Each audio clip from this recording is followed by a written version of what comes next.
नमस्कार, स्वागत है आपका 18 नाउ स्वदेश पर। मैं हूं आपके साथ पूजा त्रिपाठी और आप देख रहे हैं योर स्टॉक्स। और मुंबई स्टूडियो से प्रशांत भी हमारे साथ मौजूद हैं। शो की शुरुआत करेंगे और सबसे पहले आपको बता दें कि तरीका क्या है हमारे साथ जुड़ने के लिए। अगर आप हमारे साथ जुड़ना चाहते हैं, अपने सवाल भेजना चाहते हैं, तो तरीका बेहद ही आसान है। आप हमें फ़ोन करिए, अपने सवाल व्हाट्सएप कर सकते हैं। लगातार फ़ोन लाइन नंबर आपके स्क्रीन पर फ्लैश होता रहेगा। और इसी के साथ ही साथ हम सोशल मीडिया पर भी मौजूद हैं, फेसबुक, ट्विटर यानी कि एक्स और इंस्टाग्राम के जरिए आप अपने सवाल हम तक पहुंचा सकते हैं। तो ये रहा तरीका आज का। लेकिन सर, चलिए अब बाजार पर नजर डाल लेते हैं। और आज मार्केट में बेहद ही सीमित दायरे में कारोबार हो रहा है। मामूली बढ़त के साथ निफ्टी 22,500 के पास है और बैंक निफ्टी में करीब 300 अंकों की गिरावट आज देखने को मिल रही है। लेकिन जैसा कि हमने आपको सुबह भी बताया था कि आज बाजार की जो शुरुआत है वो फ्लैट हो सकती है और दिन भर दायरे का माहौल रहेगा और चुनावी नतीजे आने तक इसी तरीके का कारोबार यहाँ पर होता हुआ दिखाई दे रहा है। अगर स्टॉक स्पेसिफिक एक्शन की बात करें तो पावर शेयर्स इस बीच फोकस में हैं और आज हम देख रहे हैं कि एफएमसीजी स्टॉक्स में भी अच्छी तेजी देखने को मिल रही है। कोल इंडिया है इस वक्त का टॉप गेनर। पावर में जो डिमांड है वो बढ़ने की बात हो रही है, जिसके चलते कोल इंडिया 3% ऊपर है। HUL, Reliance, Britannia, Cipla, ITC का स्टॉक यहाँ पर भी करीब 1 से 1.5% की बढ़त देखने को मिल रही है। वहीं गिरावट वाले शेयरों में सनफार्मा नतीजों से पहले 1.5% की कमजोरी है आज। उसके अलावा Hindalco, BPCL, SBI, Shriram finance और हीरो मोटोकॉर्प भी करीब 1 से 1.5% की कमजोरी के साथ कारोबार कर रहे हैं। मार्केट ब्रेड देखेंगे तो अब थोड़ा नेगेटिव हो चुका है। जब शुरुआत हुई थी तो हमने देखा था कि ज़्यादातर स्टॉक्स जो हैं वो हरे निशान में कारोबार कर रहे थे। लेकिन अब जो गिरने वाले शेयर्स हैं उनकी तादाद बढ़ी है और मामला बराबरी पर आ चुका है। और अब देखिए डिक्लाइंस में अगर वायदा बाजार में देखेंगे तो अब ज़्यादातर जो स्टॉक्स हैं वो लाल निशान में कारोबार कर रहे हैं। एनएसई में भी एडवांस डिक्लाइन रेशियो अब लगभग बराबर हो चुका है, 1:1 का रेशियो है। तो यह है इस वक्त का बाजार का सेटअप। एक सीमित दायरे में फ्लैटिश कारोबार यहाँ पर देखने को मिल रहा है। स्टॉक स्पेसिफिक एक्शन काफ़ी ज़्यादा है, उस पर हम एक एक करके चर्चा करेंगे आगे। लेकिन चलिए अब शामिल कर लेते हैं हमारे साथ मेहमानों को भी। जियोजीत फाइनेंशियल्स के गौरांग शाह इस वक्त हमारे साथ मौजूद हैं और एंजल वन के राजेश भोसले भी जुड़ चुके हैं। आप दोनों का ही बहुत बहुत स्वागत है शो पर। राजेश जी, क्या नज़रिया बन रहा है आपका बाजार में? एक दायरे में आज हम ट्रेड कर रहे हैं। आगे के लिए लेवल्स क्या इंपॉर्टेंट रहेगी या फिर चुनावी नतीजे आने तक ऐसे ही दायरे में ही कारोबार दिखेगा बाजार में? नमस्कार। और देखिए, लास्ट टाइम जब हम मिले थे 13 मई को, लास्ट मंडे, तो निफ्टी अपने लोअर रेंज पे ट्रेड करा था समवेयर अराउंड 21,800। तभी हमने बताया था कि मार्च और अप्रैल के स्विंग लोज के आसपास निफ्टी ट्रेड कर रही है और यहाँ से बाउंस बैक आ सकता है। एंड अगर हम अभी देखें तो मार्केट हायर एंड पे आ गया है। लास्ट 2 मंथ से जहाँ पे 22,700 22,800 पे रेजिस्टेंस लेता है, वहां पे निफ्टी आ गया है। और कल से अगर हम देखें तो ब्रेथ इंडेक्स भी कहीं ना कहीं थोड़ा सा नेगेटिव साइड पे आ रहा है। तो कहीं ना कहीं यहाँ पे ट्रेडर जो है प्रॉफिट बुकिंग देख रहा है। अभी फिलहाल तो ट्रेंड पॉजिटिव ही है, बट ट्रेडर्स को रिकमेंडेड है कि थोड़ा सा प्रॉफिट बुक करे, एग्रेसिव ना रहे। कोई डिप मिले 22,450 के आसपास तो वहां पे लॉन्ग कर सकते हैं। 22,650 और 22,700 जो है वो इमीडिएट रेजिस्टेंस है। ठीक है, तो राजेश भोसले जी की रणनीति की कोई डिप अगर आपको मिलती है जिन लेवल्स पर उन्होंने सुझाव दिया, तो उन डिप्स पर आप लॉन्ग करके चल सकते हैं। एम लेवल्स का खास रूप से ख्याल रखिए। बढ़ते हैं आगे और पहला सवाल लेते हैं जो कि व्हाट्सएप के जरिए हम तक आया है सुरेंद्र प्रताप सिंह जी का। सुरेंद्र प्रताप सिंह जी का सवाल जी एंटरटेनमेंट पे है। इन्होंने जी एंटरटेनमेंट में 130 रुपए के स्तर पर खरीदारी की है और आगे का नजरिया ये जानना चाहते हैं। गौरांग सर, मैं आपके पास आना चाहता हूं। बताएं, जी एंटरटेनमेंट 130 रुपए की खरीदारी, आपका क्या नजरिया बनता है? धन्यवाद प्रशांत आपका, और आप सभी को प्रणाम और शुभ प्रभात हमारे तरफ से। तो बुनियादी तर्क के आधार पर खरीदारी की राय रही है जी एंटरटेनमेंट पर, लेकिन इतिहास पिछले 6 महीने साल भर का हमारे सभी के समक्ष है।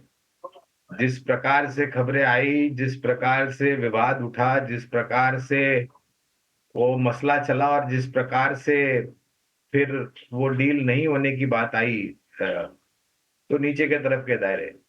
अब मैं उम्मीद करता हूं कि जी एंटरटेनमेंट की मैनेजमेंट शेयर धारकों के हित में और कंपनी के हित में कामकाज करे, ताकि थोड़ा बहुत ऊपर के तरफ का दायरा देखने मिले। खरीदारी की राय है, बुनियादी तर्क के आधार पर बने रहे हैं, लेकिन इसके लक्ष्य करीबन 180 185 के निर्धारित हमने किए हैं प्रशांत। और अगर उस तरफ आता है तो फिर आप थोड़ा बहुत फिर से एक मुआयना कर लीजिए, लेकिन ये लक्ष्य तक पहुंचने के लिए समय भी लगेगा और कंपनी के नतीजों में एक बहुत बड़ा परिवर्तन होने की उम्मीद कर सकते हैं आप, बशर्ते कि मैनेजमेंट उस दिशा में कामकाज करे।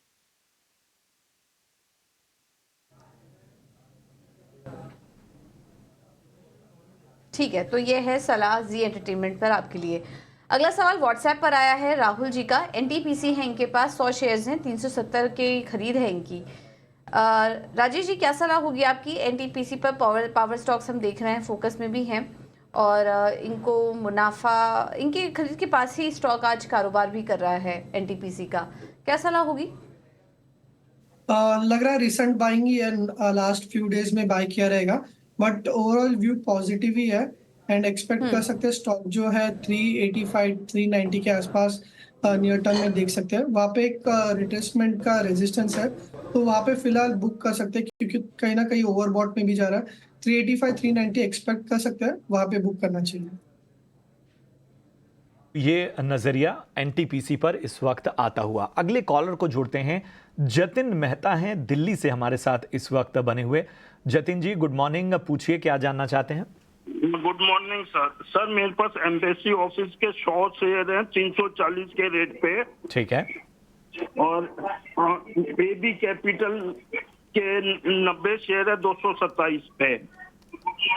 तो इसको मैं होल्ड करूं, ये मैं एक आध साल रुक सकता हूँ, इसको होल्ड करूं या ऐड करूं इस पोजीशन पे, या सेल करूं? ठीक है।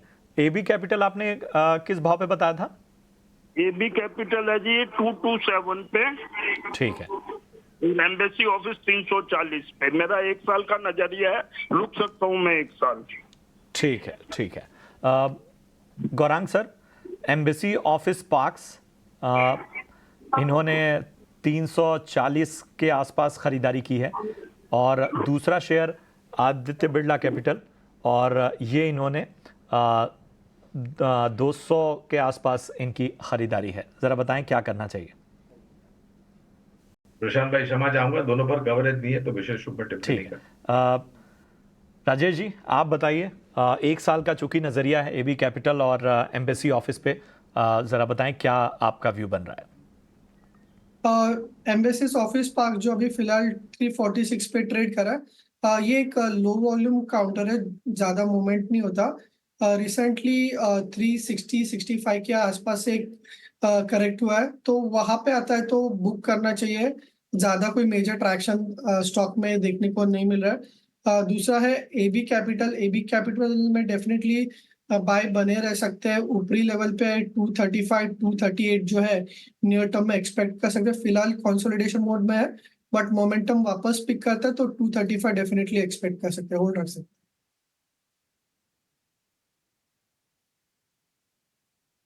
तो ये है नज़रिया एम्बेसी रियल एस्टेट पर। आगे बढ़ते हैं, और अगला सवाल हमें भेजा है व्हाट्सएप पर ही मेघा का। इंडिया बुल्स रियल एस्टेट पर सवाल है इनका, और इन्होंने 300 शेयर्स लिए हुए हैं, 140 की इनकी खरीद है इंडिया बुल्स रियल एस्टेट में। अगर मौजूदा भाव देखें तो 132 के पास कारोबार कर रहा है। ये भी हाल फिलहाल की खरीद लग रही है इनकी। गौरांग, आपको कैसी लग रही है company India bulls real estate? अभी ज़्यादा नुकसान तो नहीं हो रहा है, लेकिन बने रहना चाहिए स्टॉक में, क्योंकि रियल एस्टेट कंपनियां फोकस में है वैसे। लेकिन ये कंपनी आपको रियल एस्टेट स्पेस में कैसी लग रही है? बने रहे या फिर स्विच कर ले? पूजा, मेरे ख्याल से एक समय पर कवरेज थी, लेकिन जो खबरें आई इसको लेकर के बुनियादी तर्क के आधार पर तो कवरेज निकाल दिए, फिलहाल कवरेज नहीं है। और हमारा अनुमान और आकलन ये कहता है पूजा के इस कंपनी से ज्यादा बेहतर कंपनियां हैं रियल एस्टेट सेक्टर में, जहां पर आप निवेश कर सकते हैं लंबी अवधि के लिए। उदाहरण के तौर पर एक अगर कंपनी में यहाँ पर जो हमारी खरीदारी की सूची में है वो है प्रेस्टीज एस्टेट्स। ये दक्षिण भारत कर्नाटका में बैंगलोर स्थापित कंपनी है। बहुत बड़ा काम इन्होंने वहां पर किया है, और अभी कुछ महीनों पहले इन्होंने अपने नक्शे कदम महाराष्ट्र मुंबई जैसे शहर में भी रखे हैं, जहां पर ये अपने प्रोजेक्ट्स एग्जीक्यूट कर रहे हैं। तो इंडिया बुल्स पर कवरेज दिए, लेकिन हाँ, इस रियल एस्टेट सेक्टर में एक कंपनी अगर मुझे पसंद करनी होगी तो वो होगी प्रेस्टीज एस्टेट्स। तो ये नज़रिया फिलहाल आपके स्टॉक पे। अनिरुद्ध हमारे साथ इस वक्त अहमदाबाद से, गुजरात से जुड़ चुके हैं। अनिरुद्ध, गुड मॉर्निंग, पूछिए क्या जानना चाहते हैं। अनिरुद्ध, आप तक आवाज पहुंच रही है? 1800 रुपये में कोटक बैंक खरीदा है। अच्छा, और मेरी लॉन्ग टर्म की गिनती है, तो क्या कर सकते हैं? ठीक है। कोटक महिंद्रा बैंक 1800 रुपए की इनकी बाइंग है, थोड़े ऊपरी स्तरों पर खरीदारी की हुई है इन्होंने, लॉन्ग टर्म का नजरिया है। गौरांग सर, आप ही राय दीजिए, कोटक महिंद्रा बैंक 1800 की खरीद क्या करना चाहिए?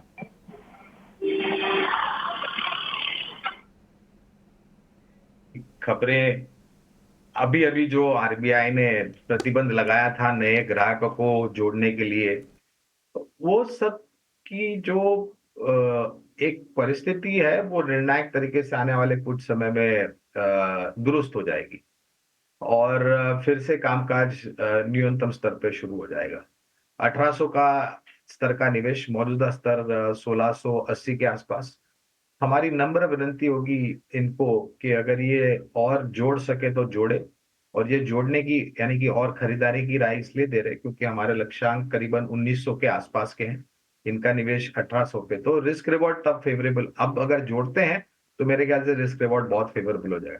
तो पहले तो बने रहे और निवेश लायक पूंजी है तो और जोड़े, और अगर किसी को नए सलीके से इस स्तर पर निवेश करना है लंबी अवधि के लिए तो उसकी भी राय हम देंगे आपको। ठीक है। कोटक महिंद्रा बैंक में आप अगर फ्रेश खरीदारी करना चाहें तो भी कर सकते हैं, और होल्ड करिए स्टॉक को कोटक महिंद्रा बैंक के। अब वक्त है हमारे अगले सेगमेंट का, ऑप्शंस के चैंपियन।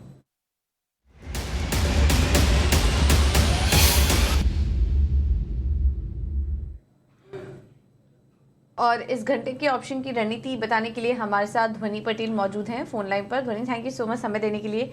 बताइए क्या रणनीति होगी आपकी तरफ से। Good morning. आज का हमारा ऑप्शन का ट्रेड यहाँ पे रहेगा, वो जो है टाटा पावर में। ओवरऑल पावर सेक्टर में आज बाइंग देखने को मिल रही है। टाटा पावर का चार्ट स्ट्रक्चर यहाँ पे बुलिश साइड का बना हुआ है। स्पॉट लेवल में स्टॉक यहाँ पर ऊपर की तरफ के जो टारगेट है वो 460 से 465 तक के दिखा रहा है। इसको 450 के at the money call option के जरिए हम ट्रेड करेंगे। 450 की आपको टाटा पावर की कॉल ऑप्शन खरीदनी है। 7 से 7.25 रुपए का भाव इसका अभी चल रहा है, आप इसी लेवल पे इसको खरीदें। टारगेट जो इसका है वो 10 और 12.5 रुपए का रहेगा, और स्टॉप लॉस आपको स्ट्रिक्टली 5 रुपए का लेके चलना है। लॉट साइज इसका 3375 का है, तो आप अपना यहाँ पे रिस्क फैक्टर जो है उसको खास करके ध्यान में रखें। अधिकतम मुनाफा जो आपको टारगेट टू अचीव होने पे मिलेगा वो है 18,500 का, और अधिकतम नुकसान आपको 6,750 तक का हो सकता है।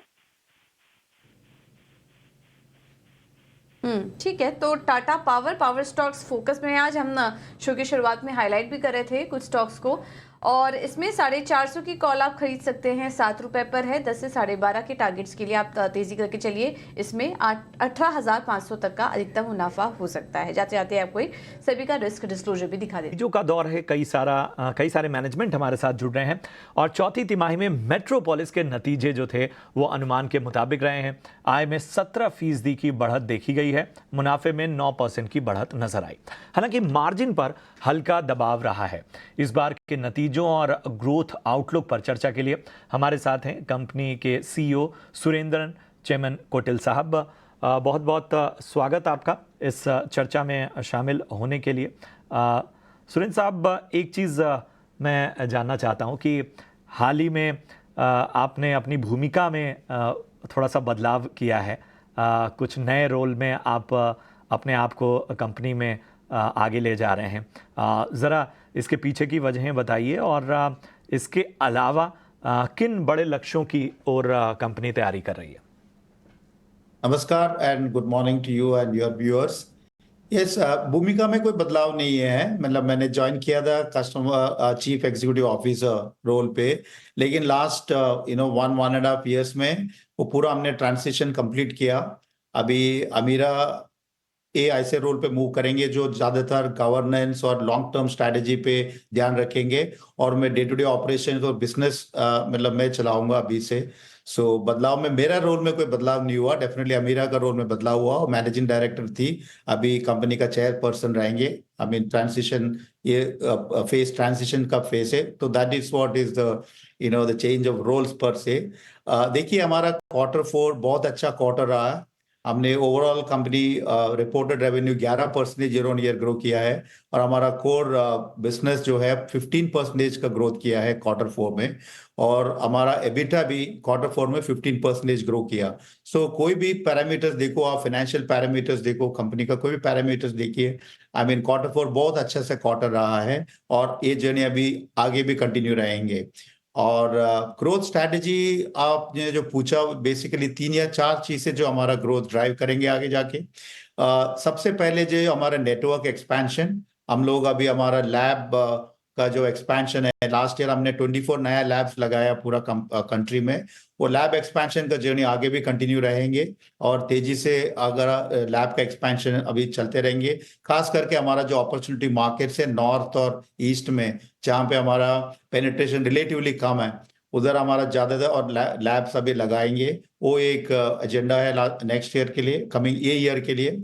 और जब आप लैब बढ़ाते रहेंगे, आपको डिस्ट्रीब्यूशन भी एक्सपैंड करना पड़ेगा, नया कलेक्शन सेंटर्स बढ़ाना पड़ेगा, वो भी एक एजेंडा है for this year. And secondly देखिए, मेट्रोपोलिस एक स्पेशलिटी ब्रांड है, और हमारा जो जहां तक हमारा ब्रांड इमेज जो है ऑल्सो स्पेशलिटी साइंस को लेके है। सो हाई एंड टेस्ट जहां तक है, जो न्यूरोलॉजी, नेफ्रोलॉजी, ऑन्कोलॉजी, ये सब फील्ड में हम लोगों का एक्सपर्टीज है।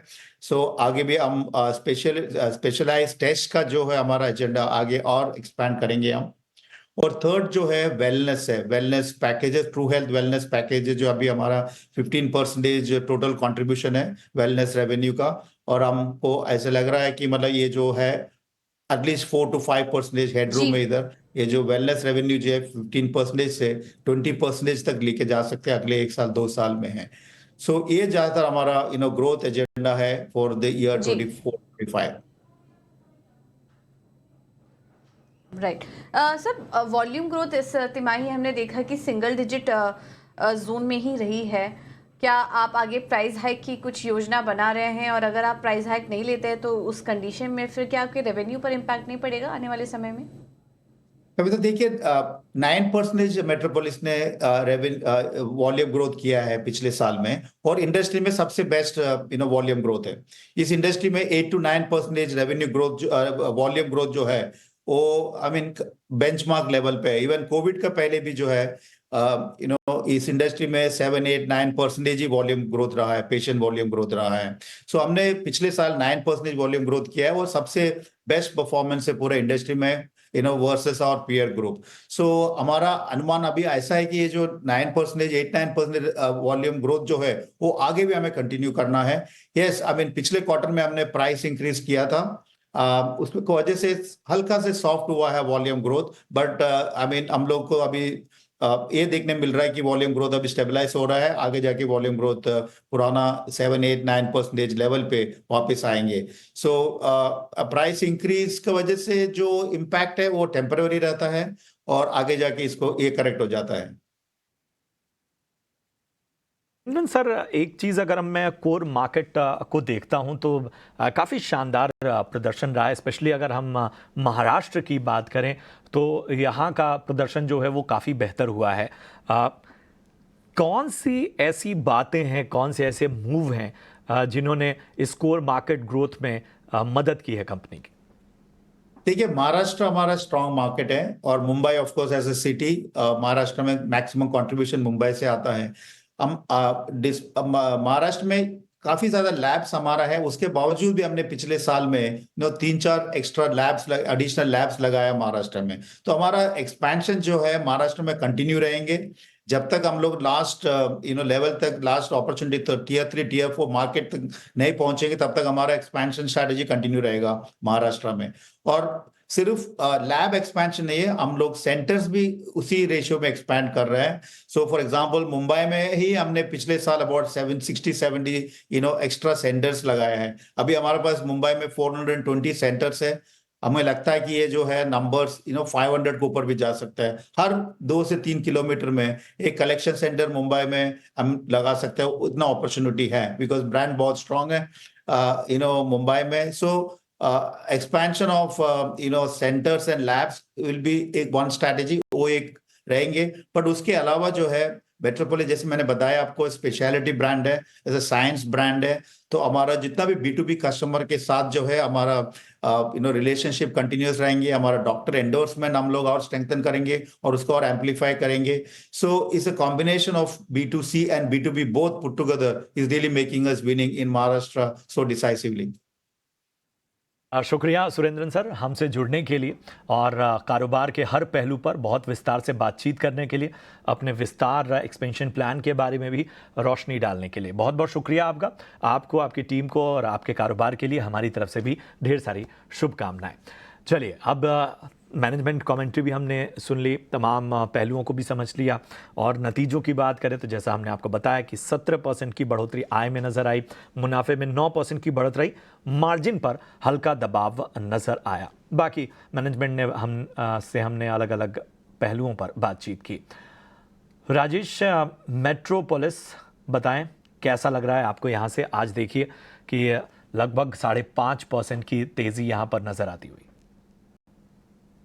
काफी शानदार चार्ट स्ट्रक्चर है। इनफैक्ट वीकली चार्ट अगर देखेंगे तो कई समय के बाद, 2 साल के बाद 1900 के लेवल के ऊपर सस्टेन कर रहा है। काफी एक अच्छा लॉन्ग टर्म ब्रेकआउट देखने को मिल रहा है। तो एक्सपेक्ट कर सकते हैं कि ये स्टॉक जो है नियर टर्म में एक अच्छा परफॉर्मेंस 2250 2300 के जो टारगेट्स है एक्सपेक्ट कर सकते हैं। तो कोई भी अगर डिप आता है 1900 के आसपास, वो एक अपॉर्चुनिटी होगी ट्रेडर्स के लिए। तो डिप्स में डेफिनेटली बाई कीजिए 2250 2300 के टारगेट्स के लिए। तो अच्छा नजर आता हुआ इस वक्त चार्ट स्ट्रक्चर राजेश जी को। कोई डिप आए, यानी कोई गिरावट आए, कोई करेक्शन आए, तो ये एक मौका हो सकता है यहाँ पर खरीदारी का 2200 और ऊपर के लक्ष्यों के लिए।